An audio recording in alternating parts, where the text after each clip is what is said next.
ये देखो फिर से शुरू हो गई। मैं तो परेशान हो गई हूँ इस लड़की से। क्या हुआ माँ, क्यों इतना गुस्सा कर रही हो? गुस्सा न करूं तो क्या करूं? हाँ, कब से आवाज लगा रही हूँ लेकिन इन मैडम को एक बार में सुनाई कहाँ देता है। ओहो माँ, आप ही देखो ना मैंने कितना सुंदर डिजाइन बनाया है, बस इसी में ध्यान लगा था मेरा, शायद इसीलिए आपकी आवाज सुनाई नहीं दी होगी। अच्छा बताओ क्या काम है, मैं ये बाद में पूरा कर लूंगी। कुछ काम नहीं, खाने की थाली कब से लगा कर रखी है, अब महारानी को फुर्सत मिल गई हो तो चलकर खा लो। अच्छा खाना खाना है, अब आप शुरू करो, मैं बस 2 मिनट में आऊँ। हाँ हाँ पता है तेरे 2 मिनट। इतना कहकर हिना की माँ सुमित्रा गुस्से में वहाँ से चली गई और फिर खाने की मेज पर। अरे क्या हो गया, इतने गुस्से में क्यों हो भाग्यवान?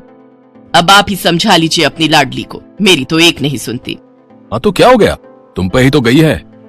आपको मजाक सूझ रहा है? यहाँ मेरा दिमाग खराब हो रहा है, सारा दिन बस मेहंदी के डिजाइन बनाती रहती है और कोई काम ही नहीं है इसे। इसका मतलब वो सच में तुम पर ही गई है। तुम्हें भी तो मेहंदी लगाने का बड़ा शौक था ना इस उम्र में? हाँ, पर मैं घर का सारा कामकाज निपटाने के बाद ये सब करती थी। अरे ये तो खाना पीना भी छोड़कर बैठी है। सुमित्रा अपने पति सुरेश से हिना की शिकायतें कर ही रही थी कि तभी हिना वहाँ आ गई। क्या बनाया माँ? खुशबू तो बड़ी अच्छी आ रही है। मिल गई तुझे फुर्सत। हाँ माँ, देखो ना मेरा आज का डिजाइन, पापा देखिए ना कैसा है। सच में डिजाइन तो वाकई बढ़िया बनाया है लाडो। ये लाडो बोल बोल कर आपने ही इसका दिमाग खराब करके रखा है। मेरी जान को कितना काम है पता है, ती जा रही है, मगर ये लड़की मेरी बिल्कुल मदद नहीं करती। ओहो, आज सिर्फ खरी खोटी ही सुनाओगी या कुछ खाना भी मिलेगा भाग्यवान? सुरेश की बात सुनकर सुमित्रा की हंसी निकल गई और उसे हंसता देख सभी लोग हंसने लगे। हिना अपने माता पिता की अकेली संतान थी। हिना को बचपन से ही मेहंदी के नए नए डिजाइन बनाने का बड़ा शौक था। वो कागज पर रोज कुछ न कुछ नया बनाने की कोशिश करती और फिर उसे अपने या अपनी माँ के हाथों पर लगाती। हिना के कॉलेज की पढ़ाई भी अब पूरी हो गई थी तो अब उसके लिए रिश्ते आने भी शुरू हो गए थे। अरे सुमित्रा कहाँ हो, जल्दी आओ। क्या हुआ जी? जरा इस फोटो को तो देखो, कैसा है लड़का? दिखने में तो बहुत ही बढ़िया है। हाँ, वो कानपुर वाले फूफा जी है ना, उन्होंने बताया इस लड़के के बारे में। अपनी हिना के लिए कैसा रहेगा? लड़का काम क्या करता है और परिवार में कौन कौन है? फूफा जी बता रहे थे कि कानपुर में इनका अपना कारखाना है, वहाँ ये अपना दोने पत्तल और डिस्पोजल वगैरह बनाते हैं। ये अच्छा पैसा कमा लेता है, फूफा जी की रिश्तेदारी में है। हाँ, पर उससे पहले ये फोटो एक बार हिना को तो दिखा दो, उसे लड़का पसंद आ जाए तभी बात आगे बढ़ानी चाहिए ना। अरे हाँ, ये भी सही कह रही हो। लाडो, ओ लाडो, अरे कहाँ है बिटिया? सुरेश ने फौरन जाकर कमल की फोटो हिना को दिखाई तो हिना को भी कमल पसंद आ गया। उधर कमल को भी हिना पहली ही नजर में भाग गई और इस तरह से कुछ ही दिनों में कमल और हिना की शादी खूब धूमधाम से हो गई। शादी के बाद कमल और हिना अपनी गृहस्थी में बहुत खुश थे। फिर एक शाम। ये क्या लिख रही हो हिना? लिख नहीं रही हूँ, मेहंदी का डिजाइन बना रही हूँ। अच्छा, पर कागज पर क्यों? प्रैक्टिस तो रोज ही करनी होती है ना, तो इसीलिए कागज पर डिजाइन बनाती हूँ। अच्छा, अब जरा दिखाओ तो सही। अरे वाह, ये डिजाइन क्या सच में तुमने बनाया है? हाँ अच्छा है ना, अब मैंने और भी बनाकर रखे हैं, रुकिए मैं भी लेकर आती हूँ। हिना ने अपने बनाए सारे डिजाइन्स कमल को दिखाए जो कमल को बहुत पसंद आए और उसने हिना की खूब तारीफ की। सब कुछ अच्छा चल रहा था और ऐसे ही हंसी खुशी दिन बीत रहे थे। लेकिन फिर एक सुबह। हेलो, क्या हुआ राठी जी, इतनी सुबह सुबह फोन क्यों किया? सर आप जल्दी से आ जाइए, गजब हो गया, अपनी फैक्ट्री में आग लग गई है सर, सब कुछ जल गया सर, कुछ भी नहीं बचा सर, जल्दी आ जाइए आप। फोन पर अपने मैनेजर की बात सुनकर कमल के पैरों तले जमीन खिसक गई। फैक्ट्री पहुंचा तो देखा वाकई फैक्ट्री पूरी तरह से जल रही थी। तभी एक जलती हुई बड़ी सी लकड़ी कमल पर आ गिरी, जिसकी वजह से वो बुरी तरह झुलस गया। उसे फौरन अस्पताल पहुंचाया गया और यहाँ से सब कुछ बदल गया। फैक्ट्री के काम को बढ़ाने के लिए कमल ने हाल ही में कई सारी नई मशीनें लोन पर खरीदी थी। मशीनें तो नहीं बची, लेकिन लोन चुकाने के चक्कर में पहले कमल की गाड़ी बिकी और फिर घर। मजबूर होकर कमल और हिना किराए के मकान में रहने लगे थे। फिलहाल कमल की हालत ऐसी नहीं थी कि वो कोई और काम कर सके। ऐसे में हिना ने घर चलाने का जिम्मा उठाया और वो घर घर जाकर औरतों के हाथों पर मेहंदी लगाने लगी। हालांकि इस काम से उसे बहुत कम पैसे ही मिल पा रहे थे, लेकिन हिना फिर भी पूरी मेहनत कर रही थी। क्या से क्या हो गया ना हिना, मैं किसी काम का नहीं रहा, हम बर्बाद हो गए। मैंने कहा था तुम्हें रानी बनाकर रखूंगा, मगर मेरे रहते हुए भी तुम्हें कितना संघर्ष करना पड़ रहा है। ऐसा क्यों कह रहे हैं आप बिल्कुल चिंता मत कीजिए, देखना धीरे धीरे सब ठीक हो जाएगा। हिना चाहती थी कि वो अपना एक पार्लर खोले, लेकिन फिलहाल ये मुमकिन नहीं था। मेहंदी लगाने का काम भी सीजन पर ही मिल पाता था, तो अब दिक्कत खाने पीने की भी होने लगी। ऐसे में हिना ने एक सेठ के घर मेड का काम करना शुरू कर दिया। और फिर एक दिन, सुन, तुझे कोई मेहंदी वाली पता है क्या? क्यों मैडम? अरे वो तीज आ रही है ना, तो मेहंदी लगवानी थी। हाँ, बाहर इतनी गर्मी है, अब ऐसे में कौन बाहर जाए, तो घर पर ही आकर कोई लगा दे तो बढ़िया रहेगा। अब हाँ मैडम, मैं बहुत अच्छी मेहंदी लगाती हूँ, आप मुझसे लगवा लो। ना ना ना, अगर खराब कर दी तो? तीज की पार्टी है मेरे यहाँ, मेहंदी तो बढ़िया ही लगवानी है मुझे। मैडम आप बिल्कुल चिंता मत कीजिए, और रुकिए, मैं अभी आपको कागज पर मेहंदी का डिजाइन बनाकर दिखाती हूँ, फिर आगे आप ही तय करना। इतना कहकर हिना ने फौरन एक कागज लिया और कुछ ही देर में उस पर एक बहुत ही सुंदर मेहंदी का डिजाइन बना दिया। और फिर, अरे वाह, ये तो सच में बहुत सुंदर है, बिल्कुल नया और बहुत ही खूबसूरत डिजाइन है। अब तो ये डिजाइन मेरे हाथ पर भी सेम टू सेम लगा देगी ना? हाँ मैडम, आप मुझ पर विश्वास कीजिए, मैं बचपन से ये करती आई हूँ। उस दिन हिना ने पूरे मन से अपनी मालकिन के दोनों हाथों पर मेहंदी लगाई। हिना ने जो डिजाइन बनाया था वो एकदम नया था और सुंदर भी। फिर अगले दिन, नमस्ते साहब, वो आपको कुछ? हाँ, मैं तुम्हारा ही इंतजार कर रहा था। ये कल शिवानी के हाथों पर तुम ही ने मेहंदी लगाई थी ना? जी साहब, मैंने ही लगाई थी। अब कोई गलती हो गई क्या मुझसे? नहीं, ऐसी कोई बात नहीं है। बस ये जानना था तुमसे कि मेहंदी का वो डिजाइन कहाँ से देखकर लगाया तुमने? कहीं से नहीं साहब, वो तो मैंने खुद से सोचा था, मैं कभी कहीं से देखकर डिजाइन नहीं बनाती। अच्छा, अगर ऐसा है तो जरा ये कागज और जरा इस पर एक मोर की थीम पर बेस्ड एक डिजाइन बनाकर दिखाओ, पर याद रहे डिजाइन बिल्कुल नया होना चाहिए। जी साहब, बस 2 मिनट दीजिए। हिना ने बस कुछ मिनटों के अंदर वो करके दिखा दिया, जिसे देखकर उसका मालिक साहिल मल्होत्रा हैरान रह गया। वाह, सच में कमाल है ये तो। अब तुमने डिजाइनिंग सीखी है क्या कहीं से? नहीं साहब, सीखी तो नहीं, लेकिन मुझे बचपन से ही शौक है मेहंदी लगाने का, तो बस इसीलिए।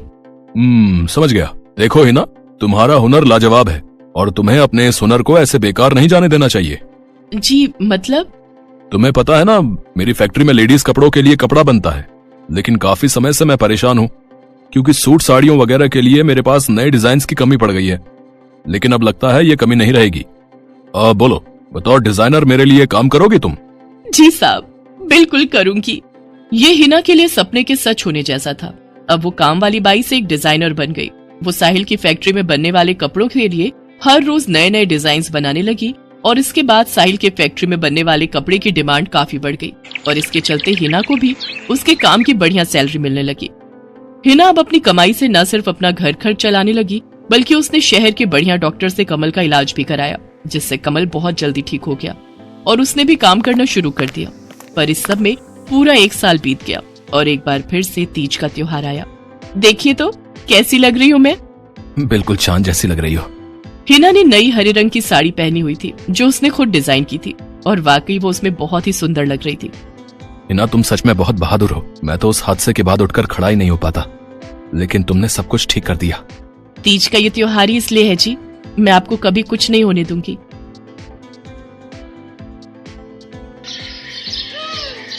मीरा, ओ मीरा, चल तो जल्दी से आटा गूंथ दे, मैं फटाफट रोटियां सेक दूंगी।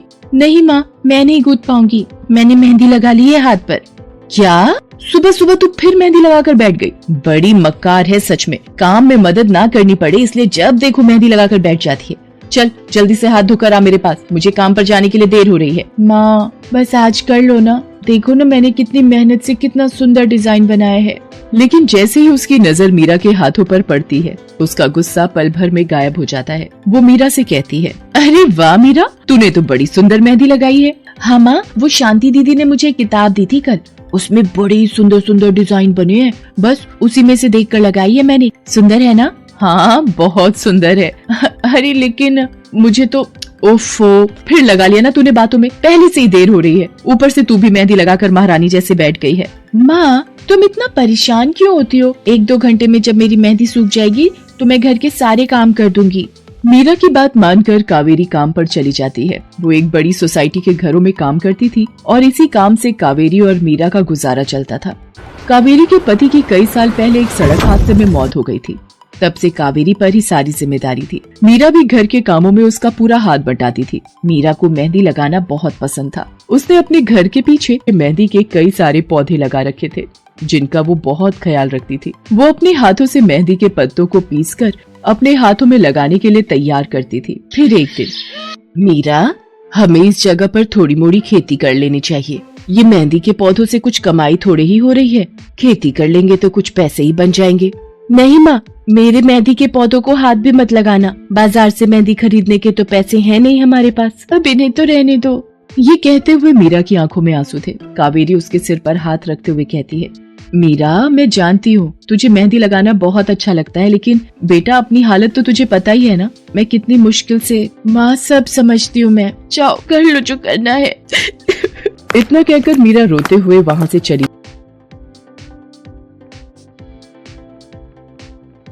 जाती है। कावेरी को उसके लिए बुरा लग रहा था। वो मीरा की मेहंदी के पौधों को कुछ नहीं करती। ऐसे ही कई दिन गुजर जाते हैं। ज्यादा काम करने की वजह से कावेरी की तबीयत खराब रहने लगी। वो बहुत जल्दी जल्दी बीमार पड़ने लगी। तो मीरा ने उससे कहा, माँ, तुम रहने दो, तुम्हें बुखार है, रात भर सोई नहीं हो, मैं चली जाती हूँ काम पर। नहीं मीरा, तू कैसे? ना, नहीं, मैं ठीक हूँ, मैं जाती हूँ।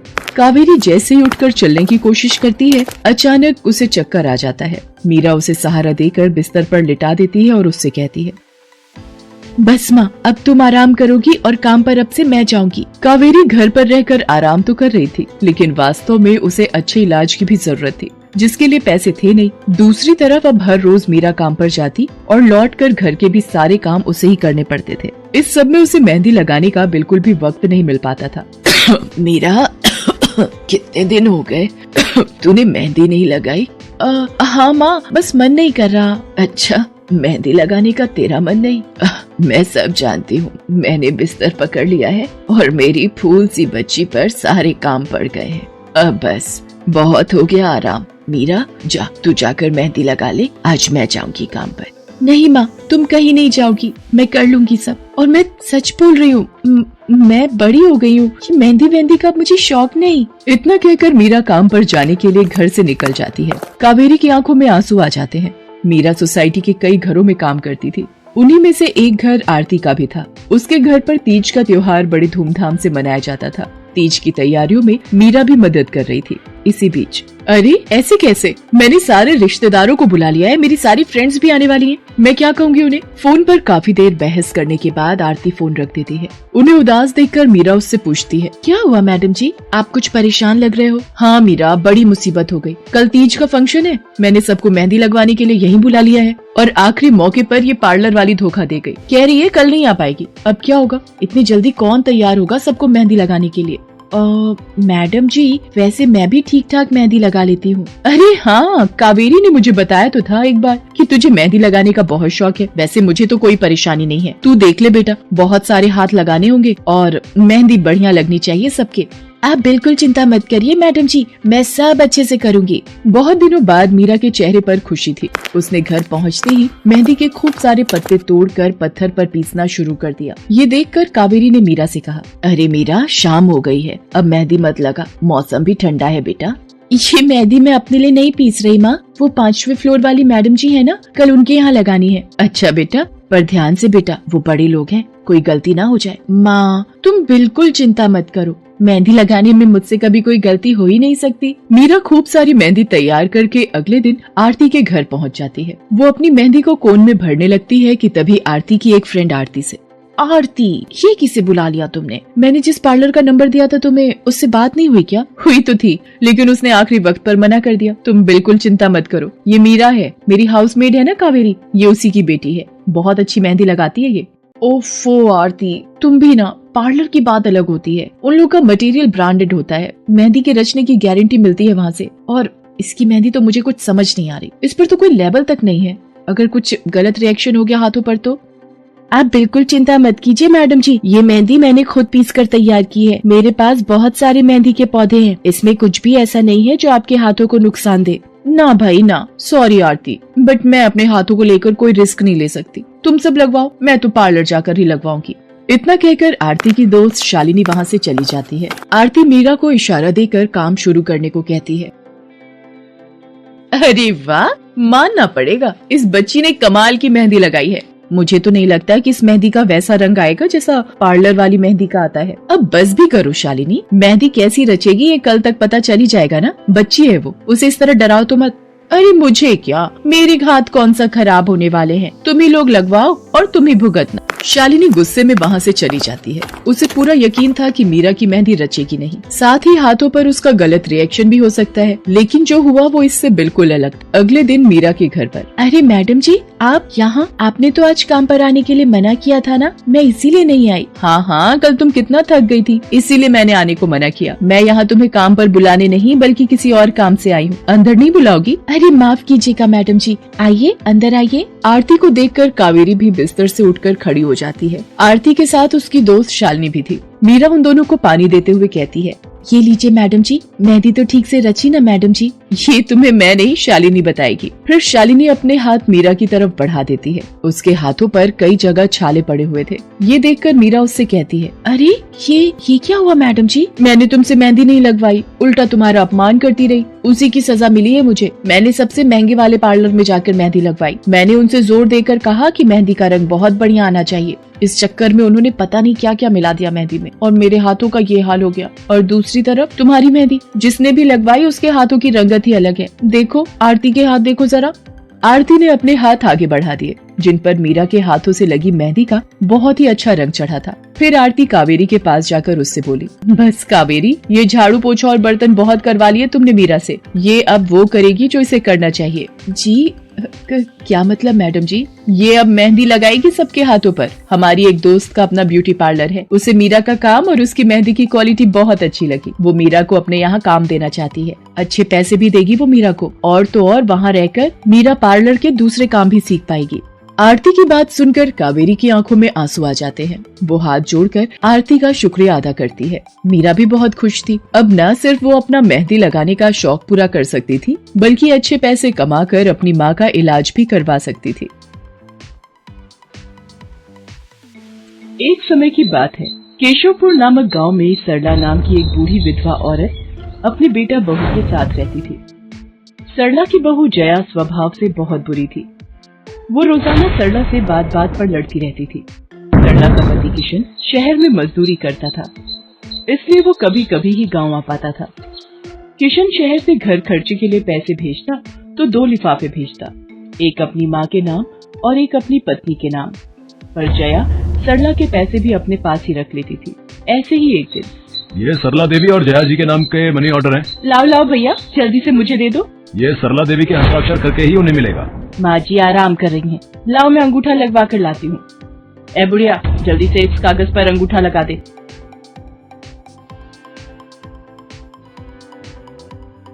भैया मनी ऑर्डर मुझे दे दो। जया सारे पैसे अपने पास रख लेती है और अपने और बेटे बिट्टू के लिए खाने पीने की चीजें खरीद लाती है। माँ बहुत भूख लगी है। ये देख मैं तेरे लिए कितने सारे पकवान लाई हूँ, पूरी, छोले, समोसे, कचौड़ी। चल हम दोनों मिलकर खाते हैं, मजा आ जाएगा। जया बहू, बहुत भूख लगी है, सुबह से कुछ भी नहीं खाया है। अगर थोड़ा सा कुछ खाने को मिल जाता तो। पता नहीं इस बुढ़िया को कितनी भूख लगती है, जब देखो हम माँ बेटे के खाने पर नजर लगाती रहती है। ये ले पकड़, आधी कचौड़ी दे रही हूँ, अब रात तक कुछ खाने को नहीं मिलेगा।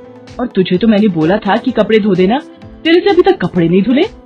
ये कचौड़ी खाकर चुपचाप सारे कपड़े धो देना, नहीं तो मुझसे बुरा कोई नहीं होगा। बेचारी सरला कचौड़ी का एक टुकड़ा खाकर भला क्या पेट भरती। वो फिर से दोबारा काम पर लग जाती है। एक दिन किशन शहर से वापस आने वाला था। जया को पता था कि जब किशन सरला से पूछेगा कि वो उसे पैसे बराबर भेजता है तो उसे मिलते हैं या नहीं। ये बात सोचकर जया थोड़ा घबरा जाती है और वो सरला से कहती है, ओ बुढ़िया, अगर तूने अपने बेटे से कहा कि तुझे उसके भेजे हुए पैसे नहीं मिलते तो मुझसे बुरा कोई नहीं होगा। वो तो एक दिन रहकर चले जाएंगे, उसके बाद जो मैं तेरा हाल करूंगी ना, फिर तू देखती रह जाएगी। इसलिए अपने बेटे के सामने दुखड़े रोने की कोशिश मत करना। नहीं बहू, मैं किशन को कुछ नहीं कहूंगी। माँ, मैंने तुम्हें पैसे भेजे थे, वो तुम्हें मिल गए थे ना? अरे आप बिना कैसी बातें करते हो, माँ जी को मैं बराबर से पैसे देती रहती हूँ। माँ जी ये लो गरम गरम पनीर के पकौड़े, आप भी खाओ। किशन 2 दिन रहकर शहर वापस चला जाता है। जया फिर से अपने रूप में आ जाती है। दिन भर सरला काम करके एक दिन चक्की से आटा पिसवा कर लौट रही थी कि अचानक उसे चक्कर आ जाते हैं। रिक्शा में जाती एक लड़की देख लेती है। भैया, इन्हें उठाने में मेरी मदद करो, बेचारी पता नहीं कौन है। सुमन, ये तेरे साथ कौन है? ये रास्ते में बेहोश हो गई थी, मैं इन्हें घर ले आई, लगता है इन्हें होश आ गया है। अब कैसा लग रहा है आपको? मैं ठीक हूँ बेटी, तुम्हारा बहुत बहुत शुक्रिया बेटी। माँ जी, आप इतनी भारी आटे की बोरी अकेले ही उठा कर ले जा रही थी, आपके बच्चे या कोई? सरला की आंखों में आंसू आ जाते हैं, वो रो पड़ती है। माँ जी, कोई परेशानी है तो आप हमसे कह सकते हो, मुझे लग रहा है आप बहुत परेशानी में हो। क्या करूँ बेटी, मैं इस जीवन से हार गई हूँ। सरला के दुख का घड़ा फूट जाता है और वो सारा दुख सुमन और बाकी लड़कियों को बताती है। अब इस संसार में जीने की कोई इच्छा नहीं है मेरी। माँ जी, ऐसा मत सोचिए, आप जीवन से यूं निराश मत होइए। अब आप अपनी बहू के पास वापस मत जाना, आप यहाँ हमारे साथ रहो। बेटी, तुम बहुत अच्छी हो, भगवान तुम्हारा भला करे। तुम लोग यहाँ गांव में रहती हो क्या? जी माँ जी, हम मेहंदी वाली हैं, हम लोग मेहंदी लगाने का काम करती हैं और आसपास के गांव और शहरों में मेहंदी लगाने जाती हैं। क्या मैं भी ये काम सीख सकती हूँ? क्यों नहीं, बिल्कुल, और ये तो बहुत अच्छी बात है, हमारे ग्रुप में आप भी जुड़ जाओगे, मैं आपको मेहंदी लगाना सिखाऊंगी। सरला अब उन लड़कियों के साथ ही रहने लगी और कुछ ही समय में वो बहुत अच्छी मेहंदी लगाना सीख गई। इधर जया सरला के कुछ दिन तक वापस न आने से घबरा जाती है। ये बुढ़िया इतने दिनों से कहाँ गायब है, मुझे तो कोई खोज खबर नहीं है। बिट्टू के बापू ने हम सबको अचानक शहर बुलाया है, वहाँ जाकर अब यही बोलना पड़ेगा कि बुढ़िया की तबीयत खराब थी इसलिए नहीं ला सकी। जया बिट्टू को लेकर किशन के पास शहर पहुँचती है। क्या हुआ जया, माँ तुम्हारे साथ नहीं आई? वो माँ जी की तबीयत कुछ ठीक नहीं थी, इसलिए मैंने उन्हें बोला कि वो गांव में ही रहें, बेकार में सफर करती तो उनकी तबीयत और खराब हो जाती। पर तुमने मुझे अचानक क्यों शहर क्यों बुला लिया? अरे वो हमारे सेठ जी की लड़की की शादी है, इसलिए उन्होंने बोला कि कोई ऊपर के कामों के लिए मिल जाए। मैंने सोचा तुम्हें बुला लेता हूँ और माँ भी थोड़े दिन के लिए मेरे पास रह लेगी। चलो कोई नहीं, मैं तुम्हें मालकिन से मिलवा देता हूँ। देखो किशन, शाम को मेहंदी का समारोह है तो काम अच्छे से निपटाने हैं, जितने भी मेहमान आएंगे उनके स्वागत में कोई कमी ना होने पाए। आप चिंता मत करो मालकिन, सब हो जाएगा। ये मेरी पत्नी है, मैंने इसे गांव से बुला लिया है, ये सब संभाल लेगी। जया मेहंदी समारोह की तैयारियों में काम करवाने लगती है। सब मेहमान आने लगते हैं। रिचा, मेहंदी वाली अभी तक नहीं आई, कितने बजे का टाइम दिया था? मम्मी, मेरी उनसे बात हो गई है, बस कुछ ही देर में आती होंगी। लो वो आ गई। माँ जी, ये यहाँ कैसे? मेहंदी वाली लड़कियों के साथ? माँ यहाँ? जया, तुम तो कह रही थी कि माँ बीमार है और गांव में है, पर माँ मेहंदी वाली लड़कियों के साथ क्या कर रही है?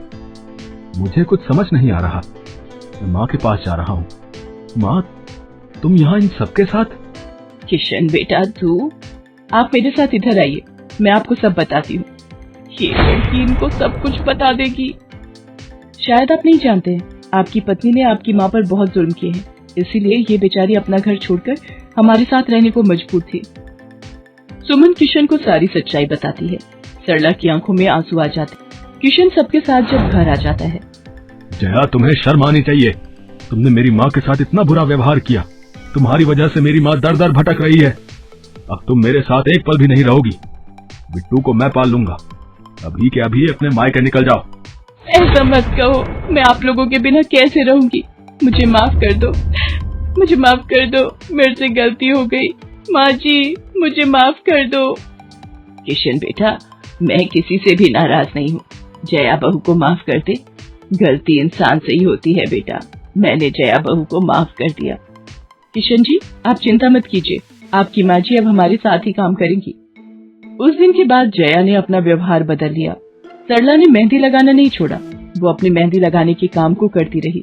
जया को अपनी गलती का एहसास हो गया था, अब वो भी सरला की बहुत देखभाल करती थी। संध्या की बुआ जो कि दिल्ली में रहती थी, वो उसके लिए एक अच्छे घर का रिश्ता लेकर आई थी। देखो भैया, मेरी इतनी जान पहचान तो नहीं है लड़के वालों से, पर इतना जानती हूँ, अड़ोस पड़ोस में कहीं पूछोगे तो लोग अच्छा घर ही बताएंगे। ठीक है सुमन, अगर तुम कहती हो तो लड़के वालों को एक बार बुला लेते हैं। अब संध्या भी लड़के को देख लेगी। संध्या की बुआ लड़के वालों से अपने तरीके से बात कर लेती है और कुछ दिनों बाद संध्या की शादी विपुल नाम के लड़के से हो जाती है। पता नहीं इस काम वाली को छुट्टी लेकर गाँव अभी जाना था। उसे पता था शादी वाला घर है, नई नवेली दुल्हन आएगी तो घर में 100 काम होंगे, फिर भी बिना बताए गांव निकल गई। अब मैं दूसरी काम वाली इतनी जल्दी कहाँ से ढूंढूंगी। राजेश्वरी, एक प्याली चाय दे दो तो बड़ी मेहरबानी होगी। सुबह से एक प्याली चाय भी नहीं मिली है। तुम्हें तो जब देखो चाय पीने की पड़ी रहती है। पता भी है एक बर्तन नहीं है धुला हुआ जिसमें तुम्हारी चाय बना दो। ढेरों बर्तन रसोई में पड़े हैं झूठे। माँ, मैं कॉलेज जा रही हूँ, तुम मुझे ये मत कहना कि मैं छुट्टी कर लूँ और तुम्हारे साथ घर का काम करवाऊँ। मेरा आज बहुत बड़ा प्रोजेक्ट सबमिट होना है, इसलिए मैं तो कोई काम नहीं कर सकती। ये लो, अब इसे भी अभी कॉलेज जाना था। अब मैं क्या करूं, कुछ समझ नहीं आ रहा। संध्या की सास राजेश्वरी अभी काम वाली को लेकर परेशान हो ही रही थी, तभी संध्या राजेश्वरी की सारी बातें सुन लेती है और रसोई में जाकर बर्तन धोने लगती है। अरे संध्या बहू, तुम ये रसोई में क्या कर रही हो? हटो हटो हटो, ये झूठे बर्तन तुमसे थोड़ी करवाऊंगी। अभी तुम्हारे हाथों की मेहंदी भी नहीं उतरी। माँ जी, आप परेशान मत हो, मैं थोड़ी देर में ही सारा काम निपटा दूंगी। आप अकेले इतना काम नहीं कर पाओ। ठीक है, अगर तुम कहती हो तो मैं कोई और काम कर लेती हूँ। माँ, पड़ोस में किसी से पता करो, शायद कोई और काम वाली मिल जाए। मैंने पूछा था, पर अभी किसी भी काम वाली के पास समय नहीं है। पुलकित काम पर चला जाता है। संध्या सारे घर का काम करती है। अब तो रोजाना ही ऐसा होने लगा। काम वाली तो थी नहीं। संध्या की ननद पूजा सुबह होते ही कॉलेज निकल जाती और सास पैरों में दर्द के बहाने बिस्तर पर आराम करती। संध्या तो मानो घर के कामों में ही उलझ गई। एक शाम, माँ, तुम बिल्कुल सही बहू ढूंढ कर लाई हो। बेचारी गरीब घर की है, इसलिए चुपचाप संस्कारी बहू की तरह घर के काम कर लेती है। अगर कोई पैसे वाले घर की लड़की बहू बनाकर ले आती तो वो पूरे घर को अपने इशारों पर नचाती और तुम और मैं बस बर्तन घिसते रह जाते। तभी तो मैंने इसकी बुआ को शादी के लिए हाँ कह दिया था। मुझे पता है ये गरीब घर की लड़कियां बड़ी सीधी सादी बहुएं साबित होती हैं। अब काम वाली गांव भाग गई। सोच ये ना होती तो कौन काम करता। राजेश्वरी, तुम दोनों माँ बेटी को तो संध्या बहू का शुक्रगुजार होना चाहिए। बेचारी ने आते से ही पूरा घर संभाल लिया। ऐसे ही दिन बीत रहे थे। संध्या सभी घर वालों की देखभाल का पूरा ध्यान रखती थी।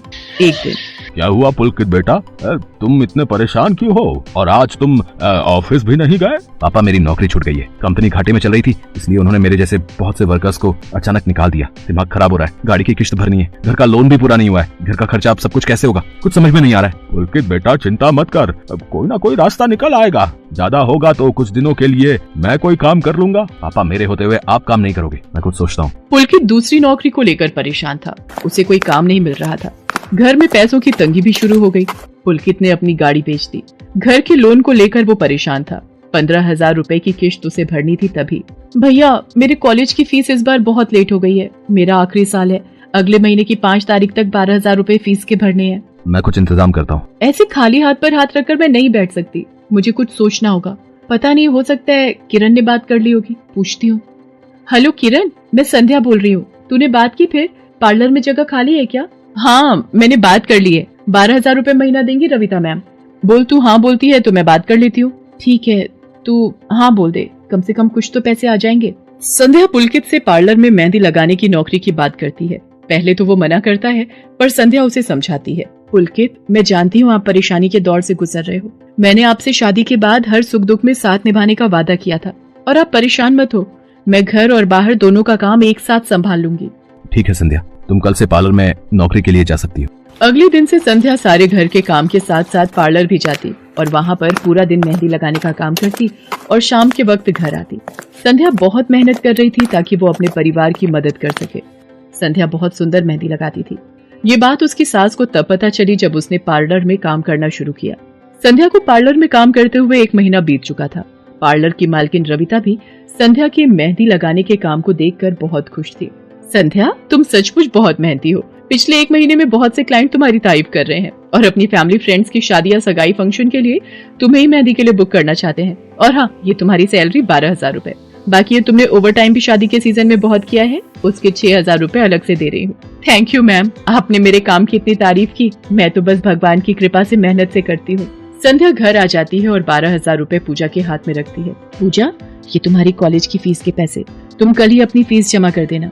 भाभी, ये तो आपकी मेहनत की कमाई है, आप ये सारे पैसे मुझे दे रहे हो? नहीं नहीं भाभी। पूजा, तुम मुझे अपनी भाभी कहती हो ना, और भाभी तो माँ समान होती है। तो क्या तुम अपनी भाभी माँ के पैसे नहीं लोगी? तुम अपने भैया से भी तो लेती हो ना। फिर मेरे और अपने भैया में फर्क है, मैं भी तो इस घर का हिस्सा हूँ, इसलिए ये पैसे रख लो। मुझे माफ कर दो भाभी, मैंने ना जाने आपके बारे में क्या क्या गलत सोचा। पुलकित को भी दूसरी नौकरी मिल जाती है। अब संध्या और पुलकित दोनों मिलकर काम करते थे। राजेश्वरी और पूजा भी अब संध्या की घर के कामों में बहुत मदद करती थी। परिवार में खुशियाँ फिर से लौट आई थी। वो कांटे जाके फंसी जलपरी की पूंछ में। हरी और रवि दोनों अपने छड़ी को दोनों दिशाओं में खींचने लगे और वो जलपरी पानी के ऊपर आने लगी।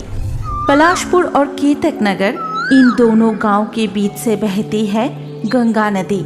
उसी नदी से तैरते हुए जा रही थी एक सुनहरी जलपरी, पर अचानक तेज तूफान और बारिश के कारण उस जलपरी ने कुछ दिनों के लिए नदी के इसी स्थान पर रुकने का निश्चय किया। इस तूफान में नदी की लहर इतनी बढ़ गई है, मुझे आगे बढ़ना उचित नहीं होगा। कुछ दिनों के लिए मैं यहीं रुक जाती हूँ। पलाशपुर और केतक नगर गांव के ज्यादातर लोग मछुआरे थे, इसीलिए ये नदी ही उनकी जीवन रेखा थी। इस नदी में नहाना, बर्तन धोना, कपड़े साफ करना और गांव के गाय और भैंसों को नहलाना सब कुछ होता था। लेकिन नदी के दोनों किनारे पर बसे पलाशपुर और केतक नगर, इन दोनों गांव के लोगों में हमेशा से झगड़ा चलता रहता था और सुनहरी जलपरी नदी के नीच से इन लोगों के सारे झगड़े देखती रहती थी। सावधान कालू, हमारे हिस्से की मछली अगर तू पकड़े ना तो अच्छा नहीं होगा। इस नदी के मछली पर हमारा ज्यादा हक है। हाँ। ये सुनकर कालू बहुत गुस्सा हो गया। वो देखता है कि निताई के कांटे में लगातार मछलियाँ फंस रही है, लेकिन उसके कांटे में अब तक एक भी मछली नहीं फंसी। ये मजाक हो रहा है। मेरे हिस्से के सारे मछली तू पकड़ रहा है। तुम्हारे हिस्से की मछली मतलब? और नहीं तो क्या, नहीं तो तेरे छड़ी में इतनी मछलियाँ कैसे फंस रही है और मुझे अब तक एक भी नहीं मिला। तुम्हें मछली पकड़ना नहीं आता इसीलिए नहीं मिल रहा है। खामोखा इल्जाम लगा रहे हो। क्या कहा तूने? इतनी हिम्मत? मुझे मछली पकड़ना नहीं आता। अरे अरे, इन दो गांव के लोग तो बड़े अजीब हैं। एक दूसरे से ऐसा झगड़ा क्यों करते हैं? बस फिर से झगड़ा शुरू हो गया, जो काफी देर तक चलता रहा। इस